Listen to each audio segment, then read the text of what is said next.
नमस्ते सदावत्सले मातृभूमि। हम लोग चर्चा करने जा रहे हैं सीताराम येचुरी जी की। हम सब जान रहे हैं कि सीताराम येचुरी ने अपना शरीर एम्स को दान दे दिया। आज उस प्रक्रिया में कम्युनिस्ट पार्टी ऑफ इंडिया के राष्ट्रीय कार्यालय में उनके अंतिम दर्शन और जो भी संस्कार हुए होंगे वो संस्कार हुए और एम्स की तरफ उनकी बॉडी ले जाने की बात कही गई। अब सीताराम येचुरी जी का अंतिम विदाई जब दी जा रही है तो उस समय सीताराम येचुरी जी के काम जो उन्होंने किए आंध्र प्रदेश से आकर और बंगाल की राजनीति, दिल्ली की राजनीति और दिल्ली की राजनीति में भी मनमोहन सिंह गवर्नमेंट 1.0 मनमोहन सिंह 1.0 के समय पर जो नेपाल में परिवर्तन हुआ। हालांकि सीताराम येचुरी पहले से जाने जाते हैं, इमरजेंसी के टाइम पर भी ये लोग एक्टिव थे और इसके अलावा जेएनयू में एक प्रकरण पहले भी सुना गया था कि इंदिरा गांधी के समय पर स्टूडेंट लीडर होते हुए उन्होंने बहुत ज़्यादा उधम मचाया था। तो उस समय इंदिरा गांधी उनको माफ़ करके आई थी। हालांकि वो जेएनयू का स्वभाव है, जे जवाहरलाल नेहरू यूनिवर्सिटी का मतलब साफ है कि कम्युनिस्ट विचारधारा। क्यों कम्युनिस्ट विचारधारा? क्योंकि नेहरू जी खुद भी लेफ्ट विंग ऑफ कांग्रेस हुआ करते थे। आपको याद होगा जिस दिन लाल बहादुर शास्त्री जी की हत्या जिस दिन लाला लाजपत राय जी की हत्या हुई साइमन कमीशन के दौरान, उस दिन पंडित नेहरू कम्युनिस्ट पार्टी या लेफ्ट विंग ऑफ कांग्रेस का प्रदर्शन कर रहे थे लखनऊ में। लेफ्ट विंग ऑफ कांग्रेस की तरफ से वो और सुभाष चंद्र बोस जी। तो ये है कि नेहरू जी शुरू से लेफ्ट से प्रभावित रहे। लीडरशिप उनको करने को मिली कांग्रेस में। हालांकि ये बात और ध्यान देने की है कि पंडित मोतीलाल नेहरू जिन्होंने की स्वराज पार्टी बनाई थी गांधी जी के विरुद्ध, यानी कि कांग्रेस से कटकर स्वराज पार्टी का निर्माण हुआ था। और स्वराज पार्टी का निर्माण सिर्फ इसलिए हुआ था क्योंकि गांधी जी ने असहयोग आंदोलन छेड़ दिया था। और कांग्रेस का ये धड़ा, उस समय के आंदोलन का ये धड़ा इस बात पर आमादा था कि वो किसी भी प्रकार से, कांग्रेस का ये धड़ा इस बात पर आमादा था कि किसी भी प्रकार से सरकार बननी चाहिए, अंग्रेजों के मातहत ही सरकार बननी चाहिए, सरकार के अंदर जाना चाहिए। कहाँ असहयोग आंदोलन और कहाँ सरकार बनाकर। तो इनका विचार ये था कि सरकार बनाकर असहयोग करना चाहिए। गांधी जी का था कि असहयोग दूर से करना चाहिए। तो पंडित मोतीलाल नेहरू ने स्वराज पार्टी बनाई थी। स्वराज पार्टी ने सरकारें भी कई राज्यों में बना ली थी और विधानसभा अध्यक्ष भी उस समय उन्होंने अपना चुनवा लिया था। यानी कि अपॉर्चुनिटी मिली तो कांग्रेस को ही धक्का देकर कांग्रेस के ही प्लेटफॉर्म पर केजरीवाल बन गए थे किसी समय मोतीलाल नेहरू। मोतीलाल नेहरू कुछ समय तक चले, लेकिन जवाहरलाल नेहरू ने मोतीलाल नेहरू की विरासत को अपने पास नहीं लिया। क्यों? क्योंकि आफ्टरऑल कांग्रेस को ही आना था। तो जवाहरलाल नेहरू कांग्रेस के अंदर लेफ्ट विंग ऑफ कांग्रेस चलाने लगे थे। गांधी जी के नजदीक पहुंच गए, या जो भी परिस्थिति रही, पिता की वजह से रहे या पिता के प्रभाव की वजह से कांग्रेस में रहे। क्यों? क्योंकि स्वराज पार्टी ऑफ इंडिया का अस्तित्व धीरे धीरे करके खत्म होने लगा था। वो केवल एक तत्कालीन केजरीवाल टाइप बुलबुला छूटा था जो कुछ समय तक चला लेकिन लंबा चल नहीं पाया था। इसलिए नेहरू जी का कम्युनिस्टों से घोर संबंध रहा। और हिंदुस्तान के पहले चुनाव 1951-52 का जो चुनाव हुआ था, उस चुनाव में भी कम्युनिस्ट पार्टी ऑफ इंडिया देश की कांग्रेस के बाद सबसे बड़े दल के रूप में उभर कर आया था और कम्युनिस्ट पार्टी के बड़े हिमायती भी हुआ करते थे। यूनिवर्सिटियां, नेहरू जी ने, ऐसा कहते हैं कि नेहरू जी ने यूनिवर्सिटियां कम्युनिस्टों को दे दी थी। उस समय शेख अब्दुल्ला और कम्युनिस्टों के बीच में डील हो गई थी और उस डील में यूनिवर्सिटी कमजोरों के पास, कम्युनिस्टों के पास गई और सरकार कांग्रेस के पास आई थी।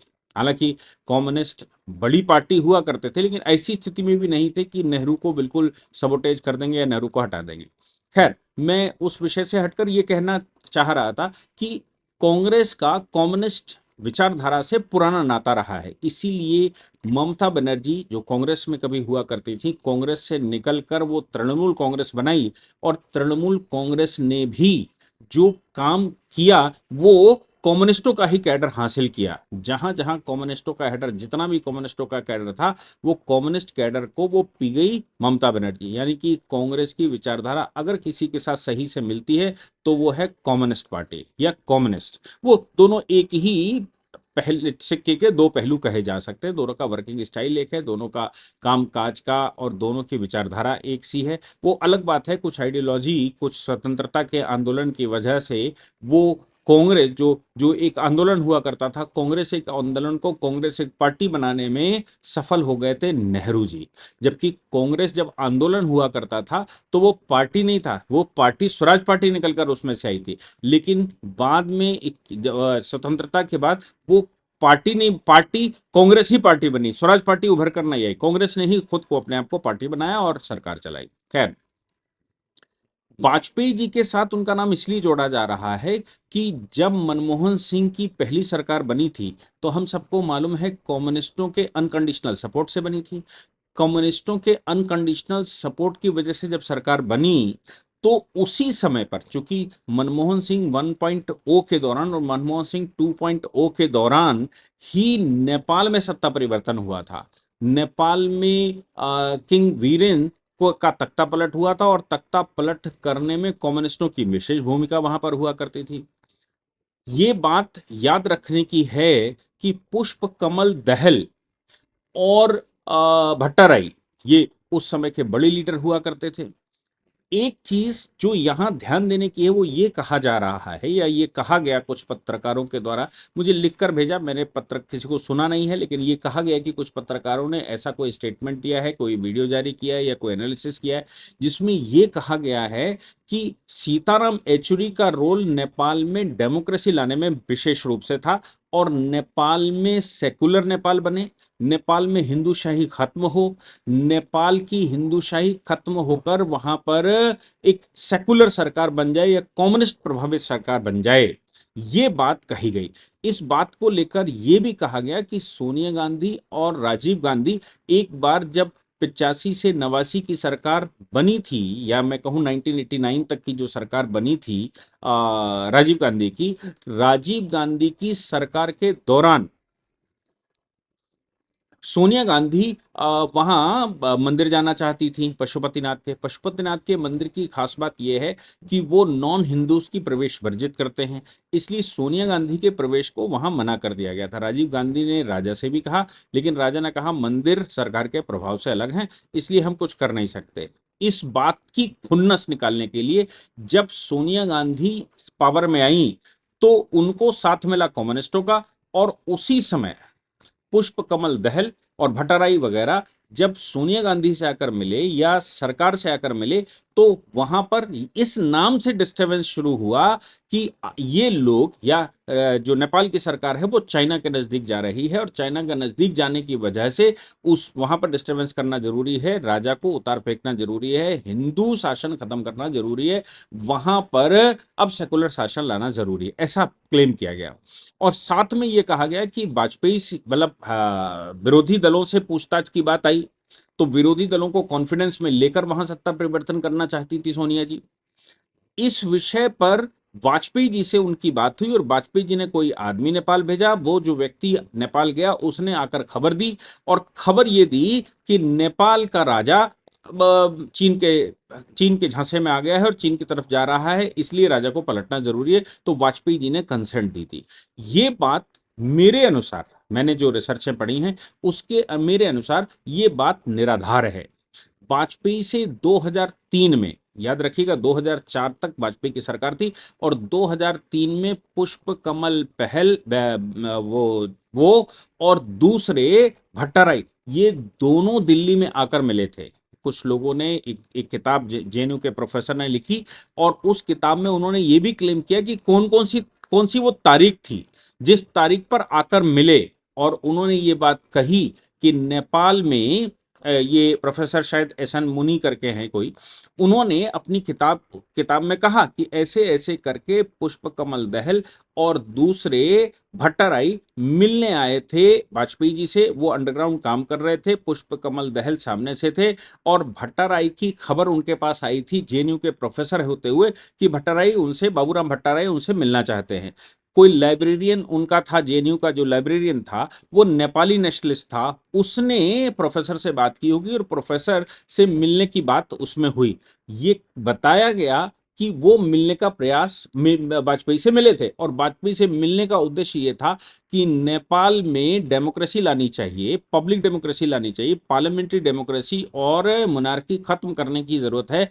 अगर भारत सरकार साथ दे तो ऐसी परिस्थिति में नेपाल में विद्रोह किया जा सकता है और नेपाल में सरकार बदली जा सकती है। आप सोच लीजिए कि उस समय वाजपेयी से मिले थे, वाजपेयी ने सिरे से निकार दिया होगा, और वाजपेयी ने जब सिरे से निकाला तो वो आंदोलन वहीं का वहीं, वो बात वहीं के वहीं दब गई।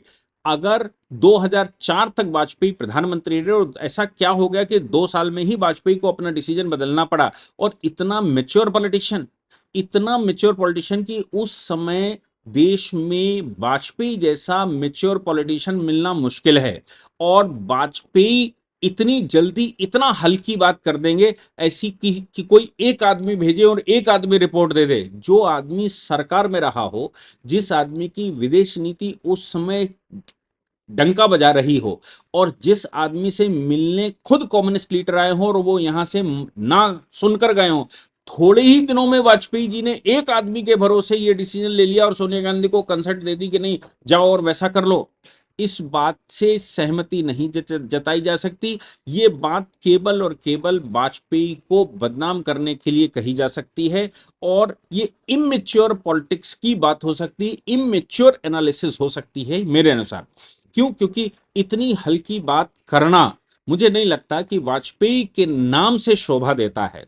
कोई किसी का नाम बता दे, कोई किसी का नाम कोट कर दे, वाजपेयी जी अब है नहीं, वाजपेयी जी के बिहाफ पर कुछ कहा नहीं जा सकता। और ये फॉरेन पॉलिसीज का मामला है, ये बहुत गहराई गूढ़ता से चलती हैं, रॉ का काम अपना होता है। हाँ, ये जरूर है कि उस समय चूंकि कम्युनिस्ट पार्टी सोनिया गांधी के साथ सरकार बनाए हुई थी, कम्युनिस्ट पार्टी से मतलब यह है कि कम्युनिस्ट पार्टी उस समय जो मनमोहन सिंह की सरकार को अनकंडीशनल सपोर्ट दिए हुए थी, और वो अनकंडीशनल सपोर्ट के बिहाफ पर यह सुनिश्चित किया जा सकता है कि वहां पर ये कम्युनिस्टों का, या मैं कहूं कि सीताराम येचुरी का उस समय मेन रोल था। लेकिन एक बात और ध्यान रखने की है कि इसी दौरान, ये जो बड़े मैं बड़ी गंभीरता से कह रहा हूं, इसी दौरान लगभग 100 से ऊपर आर्म्स ग्रुप नेपाल में एक्टिव किए गए थे, क्योंकि वहां सरकार बदलनी थी, ऐसा कहा जा रहा है।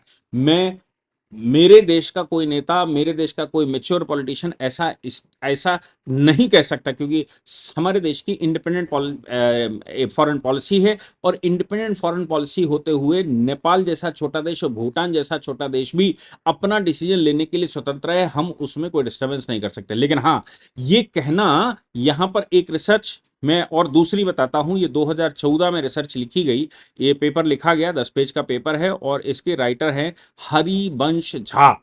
इन्होंने लिखा है Nepals new tryst with democracy and Indian factor.